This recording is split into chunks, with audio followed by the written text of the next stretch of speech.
नमस्कार, मैं कोमल सिंह और आप देख रहे हैं आर न्यूज नेटवर्क। बिहार विधानसभा चुनाव 2025 के लिए 2 चरणों में चुनाव होना है। बिहार की राजनीति के लिए इलेक्शन कमीशन ने 3 तारीखें दी। इसमें पहली तारीख 6 नवंबर की थी, जिसमें पहले चरण का मतदान हो चुका है। इसके बाद अब दूसरी तारीख कल यानी 11 नवंबर है, जिसमें अगले और दूसरे चरण का मतदान होना है। वहीं बिहार में किसकी सरकार आएगी, इसके लिए 14 नवंबर को काउंटिंग की जाएगी। दूसरे चरण के मतदान से पहले बिहार में सभी पार्टियों ने जमकर रैलियां की। ऐसे में राष्ट्रीय मानव अधिकार आयोग ने समस्तीपुर के डीएम, समस्तीपुर एसपी और मुख्य चुनाव आयोग को नोटिस जारी किया है और उनसे 2 सप्ताह के अंदर आयोग के अवलोकन के लिए एक कार्रवाई रिपोर्ट पेश करने को कहा है। तो वहीं यूपी के डिप्टी सीएम केशव प्रसाद मौर्य ने बिहार में जीत को लेकर एक बड़ा बयान दिया है। उन्होंने कहा है कि एक तरफा लहर है। पहले चरण में हम 85% सीटें जीत रहे हैं, दूसरे चरण में हमें और भी बेहतर नतीजों की उम्मीद है। लोग पीएम नरेंद्र मोदी और एनडीए के सीएम नीतीश कुमार पर भरोसा करते हैं।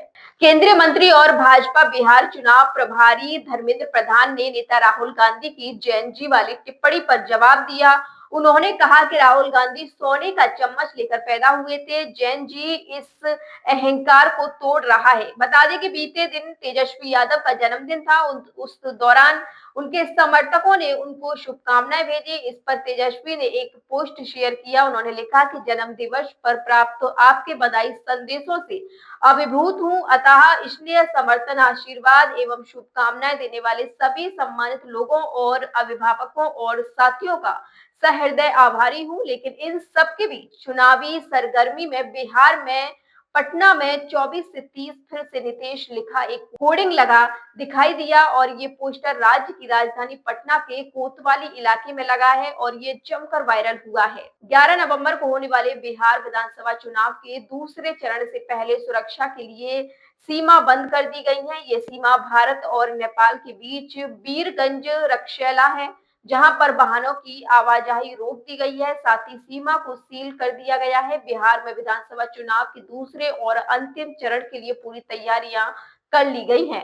दूसरे चरण में 20 जिलों की 122 सीटों पर मतदान किया जाएगा। इस दौरान 3 करोड़ 70 लाख से अधिक मतदाता, 136 महिलाओं समेत 1302 उम्मीदवारों की किस्मत दांव पर लगी है।